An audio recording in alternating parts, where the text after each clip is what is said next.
Hello students, welcome to our channel T R solution academy. আমি সুমিত অধিকারী। আজকে আমরা SSC group C এবং D এর প্র্যাকটিস সেট 22 নম্বর আজকে সলভ করব। ঠিক আছে, 21টা ক্লাস হয়ে গেছে, আজকে আমাদের 22 নম্বর ক্লাস। ওকে, চলো ফার্স্ট কোশ্চেন দেখো কি বলেছে। রাঘব তার পণ্যের দাম এমনভাবে ধার্য করে যাতে 16% ছাড় দেওয়ার পরেও তার 20% লাভ হয়। যদি দ্রব্যটির ক্রয় মূল্য 15% বৃদ্ধি পায় এবং তিনি ধার্য মূল্য অপরিবর্তিত রেখে 10% ছাড় দেয়, তবে তার নতুন লাভের শতকরা হার কত হবে? মানে কি, প্রথমে একটা নির্দিষ্ট পরিমাণে ধার্য মূল্য ছিল, তার উপর 16% ছাড় দিচ্ছে, লাভ হচ্ছে তার 20%। তারপরে ক্রয় মূল্যটাকে কি করেছে, 15% বাড়িয়েছে এবং যেটা ধার্য মূল্য ছিল সেটাই রেখেছে, কিন্তু ছাড়ের পরিমাণ 10% করেছে। তাহলে এখন তার লাভ কত হচ্ছে? ওকে, আচ্ছা, ফার্স্টে কস্ট প্রাইস, তারপরে মার্কেট প্রাইস, তারপরে সেলিং প্রাইস। যদি মার্কেট প্রাইস 100 ইউনিট টাকা হয়, তার মধ্যে 16% ছাড় দিচ্ছে, তার মানে 16 টাকা ছাড় দিচ্ছে। 100 টাকা 16%, 16 টাকা ছাড় দিলে 84 টাকায় বিক্রি করছে। যদি কস্ট প্রাইস X টাকা হয়, সেলিং প্রাইস 84 টাকা হয়, লাভ কি বলে দিয়েছে, প্রথমে লাভ হয়েছে 20%। তাহলে 20% যদি X এর উপরে লাভ হয়, তাহলে বিক্রয় মূল্যটা কত? X এর 120% হবে। এটা সমান সমান 84 বলে দিয়েছে। তাহলে যদি আমি কাটাকাটি করি, কত দিয়ে করবো? 20 দিয়ে করলে 5, 20 দিয়ে করলে 6, 6 দিয়ে 84 করলে 6 কে 6 24, 4 6 24। তাহলে এক্স সমান সমান 5 14 কত? 70। তাহলে এক্স এর ভ্যালু কত হয়ে গেল? 70। এটা মুছে দিই, এগুলো মুছে দিই। এক্স এর ভ্যালু হয়ে গেল এখন 70 টাকা। এইবার এইবার কি বলেছে, এগুলো একটু ক্লিয়ার করে নিই। ওকে, এবার দেখো বলেছে যে যদি ক্রয় মূল্যটাকে 15% বৃদ্ধি করা হয়, 70-এর থেকে 15% বাড়াবো। আচ্ছা, 70-এর 10% কত? একবারে করছি। 70-এর 10% মানে 10 দিয়ে ভাগ 7, আর 5% মানে এর অর্ধেক 3.5, তার মানে 10.5 টাকা। যদি 70 থেকে 10.5 টাকা বাড়ে, তাহলে কত হবে এখন? 80.5 টাকা বা 80.5 টাকা। এইবার ধার্য মূল্য অপরিবর্তিত, মানে ধার্য মূল্য 100 টাকাই আছে। তবে নতুন লাভ কত? আচ্ছা, ডিসকাউন্ট দিচ্ছি 10%, 100 টাকার জিনিসের 10 টাকা ডিসকাউন্ট দিচ্ছি, তাহলে বিক্রয় মূল্য 90 টাকা। এইবার বলো লাভ কত?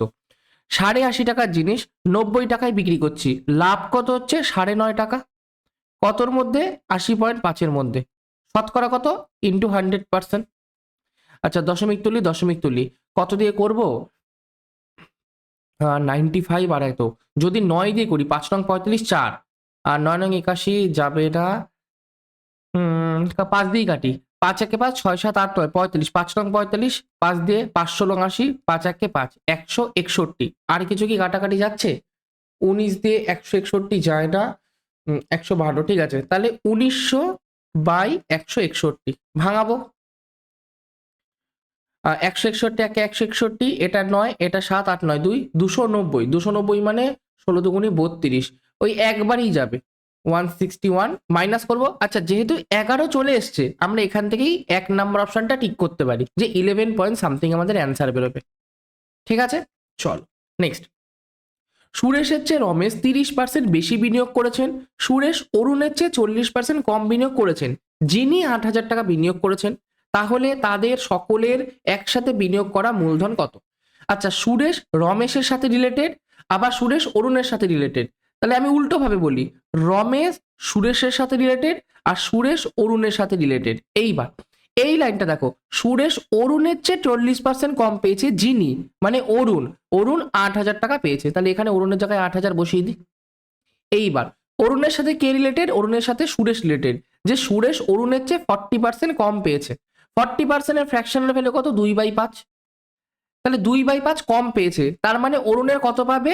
5 - 2/5, মানে 3/5 গুণ পাবে। বা উল্টো বলতে পারো, 40% কম পেয়েছে মানে কি, 60% নম্বর পেয়েছে, 60% ফ্র্যাকশন ভ্যালু 3/5। তাহলে 8,000-এর 3/5 কত? 8,000-এর 3/5, 5 লং 80, 300 লং 16 300 লং 48, 4,800 টাকা। এটা কে পেয়েছে? এটা সুরেশ পেয়েছে। সুরেশ পেয়েছে অরুণের 60%, 648, 4,800 টাকা। এবার সুরেশের চেয়ে রমেশ 30% বেশি পেয়েছে। সুরেশের থেকে রমেশ কত বেশি পেয়েছে? 30% বেশি, মানে 130% পেয়েছে। করব 480-র 130%। আচ্ছা, আমি 30% আগে বের করি। কত? 0 0 0 0 কেটে গেল, 3 8 24, 2 3 4 12 13 14, 1440 টাকা বেশি পেয়েছে। তাহলে কত পেয়েছে? এর সাথে 1440 যোগ করে দিই, 0 4 8 8 4 12, 4 1 5 1 6, 6,240 টাকা রমেশ পেয়েছে। হয়ে গেল। এইবার আমাকে কি বলেছে, আমাকে বলেছে একসাথে বিনিয়োগ করলে তারা মোট কত পাবে।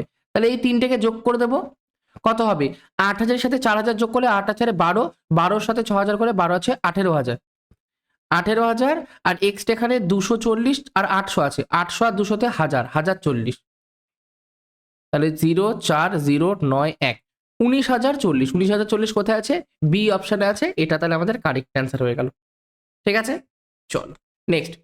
2600 টাকাকে দুটি ভাগে এমনভাবে ঋণ দেওয়া হলো যে প্রথম অংশ 10% হারে 5 বছরের সুদ এবং দ্বিতীয় অংশের 9% হারে 6 বছরের সুদ সমান, তাহলে 10% হারে কত টাকা ঋণ দেওয়া হয়েছিল।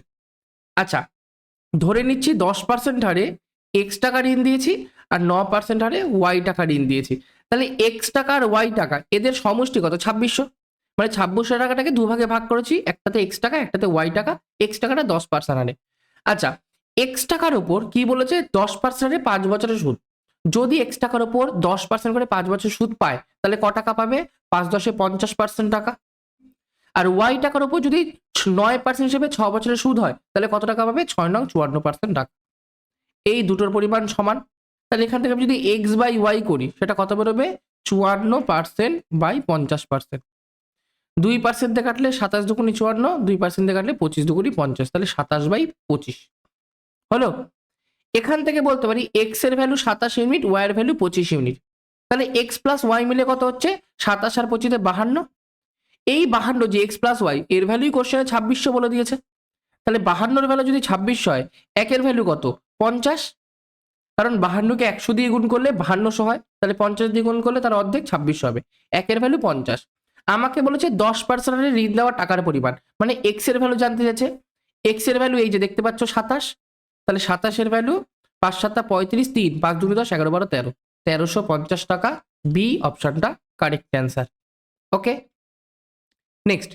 এক ব্যক্তি তার আয়ের 75% খরচ করেন, যদি তার আয় 20% বৃদ্ধি পায় এবং খরচ 10% বৃদ্ধি পায় তবে তার সঞ্চয় কত শতাংশ বৃদ্ধি পায়। দেখো আমাদের ইনকাম হয়, ইনকাম থেকে যেটা আমি খরচ মাইনাস করি এক্সপেন্ডিচার, সেটা সমান সমান সেভিংস হয়। প্রথমে ধরে নিচ্ছি আমার 100 টাকা আয় আছে, তাহলে এক্সপেন্ডিচার কত 75% খরচ করে, 100-র 75% মানে 75 টাকা খরচ করে, এটা সমান সমান আমার কি 25 টাকা তার সঞ্চয় হলো, সেভিংস।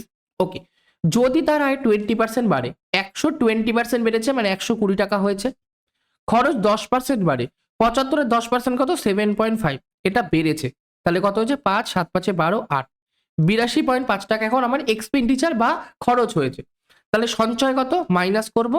আচ্ছা 120 থেকে 82 বাদ, তাই তো 120 থেকে 82.5 মাইনাস, তাহলে এটা 5 হয়ে গেল, এটা 3 মানে 7 হয়ে গেল, এটা 9 মানে 3 37.5, তাহলে এখন আমার সঞ্চয় কত হয়ে গেল 37.5 টাকা। সঞ্চয় কতটা বেড়েছে 25 থেকে 37 হয়েছে, মানে 25-এর পরে 35 হচ্ছে 10 আর 12, 12.5 টাকা আমার সঞ্চয় বেড়েছে।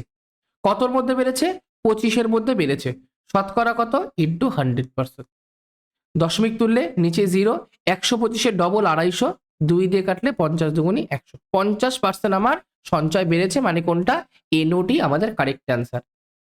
ক্লিয়ার? দেখো বুঝতে পেরেছো সবাই, আশা করি ক্লিয়ার আছে। চলো নেক্সট কোশ্চেন কি বলেছে, একটি পাত্রে দুধ ও জলের অনুপাত 7:5, মিল্কের সাথে আমার ওয়াটারের রেশিও কত আছে 7:5। ওকে, ওই মিশ্রণ থেকে 9 লিটার মিশ্রণ তুলে নিয়ে সমপরিমাণ জল মেশাচ্ছি, তাহলে নতুন অনুপাত আমার 7:9 হয়ে যাবে। আচ্ছা দেখো 7:5 আছে, তাহলে এখান থেকে আমি যদি আনুপাতিক ভাগারে যাই যে 7:5 অনুপাত আমার মিশ্রণ আছে, এর মধ্যে দুধের পরিমাণ কত, তাহলে মিল্কের পরিমাণ 7/7 + 5, মানে 7/7 5 12 এত অংশ, আর ওয়াটারের পরিমাণ 5/12 অংশ, তাই তো 12-র মধ্যে 5 আমার জল আছে, 12-র মধ্যে 9 আমার দুধ আছে।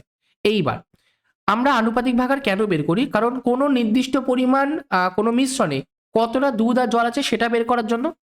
তাহলে 9 লিটার আমি যখন মিশ্রণ তুলছি, এই যে 9 লিটার মিশ্রণ তুলছি তার মধ্যে দুধ কতটা আছে এত অংশ, 9-এর মধ্যে কত বের করব, আর জল কতটা আছে এত অংশ, 9-এর মধ্যে কতটা আছে বের করব। এটা করলে 3 3 9 3 4 12, তাহলে 3 7 21/4, 21/4, এটা 3 3 9 3 4 12, 3 5 15/4। এইবার আমি ধরে নিচ্ছি মিল্ক আছে আমার 7x, ওয়াটার আছে আমার 4x। ওকে, তাহলে প্রথমে আমার মিল্ক আছে তাই তো 7x, তাহলে মিল্ক আছে 7x, 7x এর থেকে ওই মিশ্রণ থেকে কতটা দুধ তুলে নিচ্ছি, -21/4 লিটার হলো।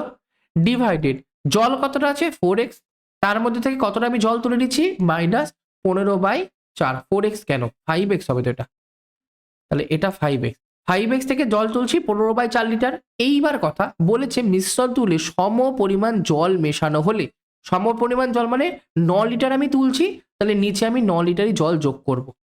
এটার অনুপাত হয়ে গেল 7/9। এবার একটুখানি আমরা এখানটা সিম্পলিফাই করি। কত হচ্ছে, ওপরে 4, তাহলে 4 7 28x মাইনাস কত 21, আর ডিভাইডেড কত হচ্ছে নিচে 4, 4 5 20x minus 15 plus 4 9 36 equal to 7/9। এই 4 কেটে যায়, 28x মাইনাস 21, 28x মাইনাস 21 মানে ওখান থেকে 7 কমন নি, 4 7 28 মাইনাস 3 7 21, ডিভাইডেড কি আছে 20x, তারপরে মাইনাস 15 প্লাস 36 মানে 36 থেকে 15 বাদ দেবো, তাহলে কত হয় 21 প্লাস 21, তাই তো, ঠিক আছে, ইকুয়াল টু 7/9। একটু সিম্পলিফাই করি, 9 তো কাটে না, এই 7 কেটে যায়, তাহলে এবার কোনাকুনি গুণ করব। 4 নং 36x মাইনাস 3 নং 27 ইকুয়াল টু 20x প্লাস আমার 21। 20xটাকে বাদ গিয়ে নিয়ে আসছি, 36x থেকে 20x বাদ গেলে 16x, আর 27টাকে এদিকে নিয়ে যাচ্ছি, 27 প্লাস 21 কত হয়, 7 আর 1 8, 2 আর 2 4, 48। তাহলে x এর ভ্যালু কত, 3 16 48, x এর ভ্যালু 3। এইবার আমার কথা কি বলেছে, প্রথমে কত লিটার দুধ ছিল, প্রথমে কত লিটার দুধ ছিল 7x লিটার, তাহলে 7x লিটার দুধ ছিল, x এর ভ্যালু আমি বের করলাম 3, তাহলে x এর জায়গায় 3 বসাবো, 3 সাথে 21 লিটার, মানে এ অপশনটা আমাদের কারেক্ট অ্যান্সার। ঠিক আছে, ওকে, নেক্সট কোশ্চেন দেখো। 4 জন পুরুষ ও 6 জন মহিলা একটি কাজ 8 দিনে করতে পারে, আবার 3 জন পুরুষ ও 7 জন মহিলা ওই কাজটা 10 দিনে করতে পারে। 10 জন মহিলা ওই কাজটা কত দিনে করে? 4 জন পুরুষ 4টে ম্যান এবং ও আছে, তাহলে প্লাস 6 জন মহিলা 6টা ওম্যান কদিনে কাজটা করে, 8 দিনে কাজটা করে। এই কাজটাই আবার বলেছে 3 জন পুরুষ প্লাস 7 জন মহিলা কয় দিনে করে, 10 দিনে করে। এটা হয়ে গেল টোটাল ওয়ার্ক। এখান থেকে আমি একটুখানি কাটাকাটি করি, 4টা 32m প্লাস 6টা 48w, আমরা কাটাকাটিও করতে পারতাম 8 দিয়ে 10কে, কিন্তু কাটলাম না। 3 10 30m প্লাস 7w, 7 10 70w। 30টাকে বাঁ দিকে নিয়ে আসি, 32 থেকে 30 বাদ দিলে 2m ইকুয়াল টু 48টাকে ডান দিকে নিয়ে যাচ্ছি, 70 থেকে 48 বাদ দিলে 22w। তাহলে এখান থেকে m/w এর ভ্যালু কত, 22/2 মানে 11/1 আর কি। তাহলে পুরুষের এফিসিয়েন্সি 11 ইউনিট, মহিলার এফিসিয়েন্সি 1 ইউনিট। ঠিক আছে, এখান থেকে আমি এই টোটাল ওয়ার্কটা বের করে নিচ্ছি। 3m আছে, তাহলে 3 × 11 প্লাস 7w আছে, 7 × 1 মানে 7ই হয়, তার সাথে 10 গুণ, মানে 3 11 33, 33 আর সাথে কত 40, তাহলে 400 ইউনিট আমার টোটাল ওয়ার্ক। এবার কোশ্চেনে বলেছে যদি 10 জন মহিলা ওই কাজটা কতদিনে করবে। একটা মহিলা, এই দেখো, একটা মহিলা একটা কাজ করে একদিনে, তাহলে 10 জন মহিলা 10টা কাজ করবে একদিনে। 10 জন মহিলা যদি 10টা কাজ একদিনে করে, তাহলে 400টা কাজ করতে কতদিন সময় লাগবে, এই 400/10 মানে 40 দিন সময় লাগবে, মানে কোনটা, বি অপশনটা কারেক্ট অ্যান্সার। ঠিক আছে, নেক্সট কোশ্চেন। এটা খুব ভালো কোশ্চেন, ঠিক আছে, ইম্পর্টেন্ট একটা কোশ্চেন, ভালো করে দেখে নেবা। একজন দোকানদার 5টি কিনলে 3টে ফ্রি অফার দিচ্ছে, মানে তুমি 5টা কিনলে 3টে ফ্রিতে পাবা, এর সাথে অতিরিক্ত 10% ছাড় দিচ্ছে, সামগ্রিকভাবে ক্রেতা কত শতাংশ ছাড় পাবে? আচ্ছা, ভালো করে বুঝবে, তুমি 5টা জিনিস কিনছো, তাহলে 3টে জিনিস ফ্রি পাচ্ছ, তার মানে দোকানদার কি ডিসকাউন্ট দিচ্ছে, দোকানদার তোমাকে 8টা জিনিস কিনলে 3টের দাম নিচ্ছে না, তাই তো। তুমি কিনছো 5টা, তোমাকে ফ্রি দিচ্ছে 3টে, তাহলে দোকানদারের হিসাবে তোমার কি হচ্ছে, দোকানদার তোমাকে দিচ্ছে 8টা জিনিস, কিন্তু তুমি ফ্রিতে, মানে দোকানদার নিচ্ছে না কটার দাম, 3টের দাম নিচ্ছে না, তাহলে 8টা জিনিসের মধ্যে 3টে ফ্রিতে দিচ্ছে, মানে এটা বলতে পারো 8টা জিনিসে 3টে জিনিস ছাড় দিচ্ছে, মানে 3টের দাম ছেড়ে দিচ্ছে, তাহলে ডিসকাউন্ট কত, 3টে ছাড় দিচ্ছে 8-এর মধ্যে, তাহলে শতকরা কত ইন্টু 100%। আচ্ছা, 1/8, 1/8 মানে কত, 12.5%, তাহলে 3/8 মানে এদিকেও 3 গুণ এদিকেও 3 গুণ, তাহলে 3 5 15, 1 3 12 36, 37.5% আমার ডিসকাউন্ট দিচ্ছে, দোকানদার আমাকে 37.5% ডিসকাউন্ট দিচ্ছে। এইবার এর সাথে অতিরিক্ত 10% ছাড় দিচ্ছে, তাহলে একটা ছাড় দিচ্ছে 37.5%, একটা ছাড় দিচ্ছে 10%, তাহলে সামগ্রিকভাবে ক্রেতা মোট কত শতাংশ ছাড় পাবে? ছাড়ের কনসেপ্ট কি, প্রথম ছাড় যোগ দ্বিতীয় ছাড় মাইনাস প্রথম ছাড় গুণ দ্বিতীয় ছাড় বাই 100%, 0 0 কেটে গেল, 37 আর 10 47.5, এর থেকে মাইনাস হবে 37.5কে 10 দিয়ে ভাগ মানে 3.75। ওকে, তাহলে এটা যদি মাইনাস করি 47.5 থেকে আমি যদি 3.75 মাইনাস করি কত হয়, এটা 5 এটা 8, 8 8 8 মানে 7 14 15 7, এটা হয়ে গেল 4 4 মানে 3 4 43.75, 43.75% আমার কি দিচ্ছে, ছাড় দিচ্ছে। ডি অপশনটা কারেক্ট অ্যান্সার। বুঝতে পেরেছো? দোকানদার তুমি যখনই কিছু জিনিস কিনবা যতগুলো ফ্রি পাবা, দোকানদার টোটাল জিনিসটা তোমার থেকে নেয়, দিয়ে ওই জিনিসটা ছাড় দেয় যতটা তুমি ফ্রিতে পাচ্ছ। মানে 5টা কিনলে 3টে ফ্রি, দোকানদার তোমাকে 8টা জিনিস দিয়ে দিল, কিন্তু 3টে জিনিসের দাম নিল না, মানে 3টে জিনিসের দাম তোমাকে ছাড় দিল। ওকে, নেক্সট, একজন ব্যাটসম্যান তার 17তম ইনিংসে 87 রান করায় তার গড় রান 3 বৃদ্ধি পেল। তাহলে 17তম ইনিংসের পর তার গড় রান কত? এটার একদম আমি একটা শর্ট ট্রিক বলে দিচ্ছি, একদম যেটা মুখে মুখে হয়ে যায়। গড় রান কত বৃদ্ধি পেয়েছে? 3 বৃদ্ধি পেয়েছে। গড় রান 3 বৃদ্ধি পেয়েছে 17তম ইনিংসে রান করার জন্য। তাহলে 17টা ইনিংসে 3 করে রান বৃদ্ধি পেয়েছে, তাহলে টোটাল কত রান বৃদ্ধি পেয়েছে? 3 17 51। 17তম ইনিংসে যেই রানটা করেছে 87, তার থেকে 51টা মাইনাস করবা, 6 আর এটা 3 36, আর গড় রান 3 বৃদ্ধি পেয়েছে, যোগ 3 করো, তোমাদের অ্যান্সার চলে আসবে 39। একবারে হয়ে যায় কিন্তু এটা 39 সঠিক উত্তর। ঠিক আছে, আমি ডিটেলসেও বলছি, জাস্ট আমি বললাম একবারে হয়ে যায়। এবার ডিটেলসে করলে কি, ধরো 16টা ইনিংসে তুমি গড়ে এক্স রান করে করেছো, তাহলে 16টা ইনিংসে টোটাল তুমি 16 এক্স রান করেছো, তার সাথে 17তম ইনিংসে 87 রান করেছো, তাহলে এটা হয়ে গেল 17টা ইনিংসের মোট রান।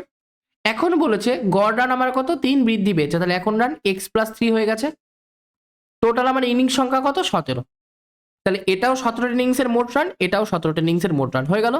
এইবার করি 16x plus 87 equal to 17x minus 3 17 51 plus, sorry minus না প্লাস, 16xটাকে এদিকে নিয়েছি, 51টাকে এদিকে নিয়ে আসছি, 87 minus 51 equal to 17x minus 16x। 17 থেকে 16 বাদ দিলে x, আর 87 থেকে 51 বাদ দিলে 5 6 7 8 3 36, 36 এর ভ্যালু x। আমাকে বলেছে 17তম ইনিংসের পর গড় রান কত? 17তম ইনিংসের গড় রান কত? x প্লাস 3, তাহলে x এর ভ্যালু 36 বসাও, 36 প্লাস 3 মানে 39। ঠিক আছে, বি নম্বর অপশনটা সঠিক উত্তর। কিন্তু আগেরটা যদি শর্টকাট তুমি অ্যাপ্লাই করো তাহলে উইদিন সেকেন্ডে তোমাদের অঙ্কটা হয়ে যায়। ঠিক আছে, নেক্সট, একটি বইয়ের চিহ্নিত মূল্য 600 টাকা, চিহ্নিত মূল্যে 20% ছাড় দেওয়ার পরে দোকানদার 48 টাকা লাভ করে, লাভ শতাংশ নির্ণয় করো, মানে লাভের হার কত? আচ্ছা, মার্কেট প্রাইস যখন 600 টাকা, তখন কি করছে? সেলিং প্রাইস কত হচ্ছে? চিহ্নিত মূল্যে 20% ছাড় দিচ্ছে। 20% যদি ডিসকাউন্ট দিই তাহলে সেলিং প্রাইস কত? মার্কেট প্রাইসের 80%, 20% ছাড় দিচ্ছি, তাহলে বিক্রয় মূল্য কত? 80%, 6টা 48, 480 টাকা। এইবারে কস্ট প্রাইস বের করব। কি বলেছে? দোকানদারে 48 টাকা লাভ হয়, মানে এই 480 টাকায় বিক্রি করে তার 48 টাকা লাভ হয়, তাহলে কস্ট প্রাইস কত? 480 থেকে আমি 48 মাইনাস করব, তাহলে কত হচ্ছে? 480 থেকে 50 মাইনাস করলে 430, 432, 432 টাকার জিনিস 48 টাকা বেশি দামে বিক্রি করে 480 টাকায় বিক্রি করেছে, তাহলে লাভের শতাংশ কত? 48 টাকা লাভ হচ্ছে 432 টাকায়, শতকরা কত? ইন্টু 100%। কত দিয়ে করি? 8 দিয়ে করি, 6টা 48, 8 দিয়ে 5টা 40, 4টা 32, 54, 6 দিয়ে করলে 6 নং 54, তাহলে 100/9%, 100/9 মানে 11.11%। তাহলে কারেক্ট অ্যান্সার বি অপশনটা আমাদের সঠিক উত্তর। ঠিক আছে, নেক্সট, একটি নির্দিষ্ট পরিমাণ মূলধন সরল সুদে 10% হারে 3 বছরের মধ্যে সুদে আসলে 403 টাকা হয়ে যায়, তাহলে মূলধনের পরিমাণ কত? আচ্ছা, 10% করে 3 বছরের সুদ কত? 3 × 30%। আমি যদি 100% টাকাটাকে মূলধন ধরে নিই, আমি যদি 100 ইউনিট টাকাই ধরে নিচ্ছি, 100 ইউনিট টাকা যদি মূলধন ধরে নিই, তাহলে সুদ পাচ্ছি 100 ইউনিটের মধ্যে 30%, তার মানে 100-র মধ্যে 30% মানে 30 ইউনিট আমি সুদ পাচ্ছি। তাহলে সুদে আসলে কত হচ্ছে? 130 ইউনিট আমি পাচ্ছি সুদে আসলে। এই 130 ইউনিটের ভ্যালু 403 টাকা বলে দিয়েছে, তাহলে একের ভ্যালু 403/130 টাকা, আর মূলধন কত ধরেছিলাম? 100 ইউনিট, তাহলে 100-র ভ্যালু কত? 403/130 ইন্টু আমার 100, তাহলে 0 0 কেটে গেল, 13 দিয়ে 3 13 39, 13 × 13 31 ইন্টু 10, 310 টাকা। 310 টাকা আমার মূলধন হয়ে গেল, মানে সি অপশনটা আমাদের কারেক্ট অ্যান্সার। ঠিক আছে, তো আজকের জন্য এইটুকুনি। ক্লাসটা ভালো লাগলে ক্লাসটাকে একবার লাইক করে দেবে। চ্যানেলে যারা যারা প্রথমবার এসছো অবশ্যই চ্যানেলটাকে একবার সাবস্ক্রাইব করে দেবে। ঠিক আছে? তো থ্যাংক ইউ। চলো বাই।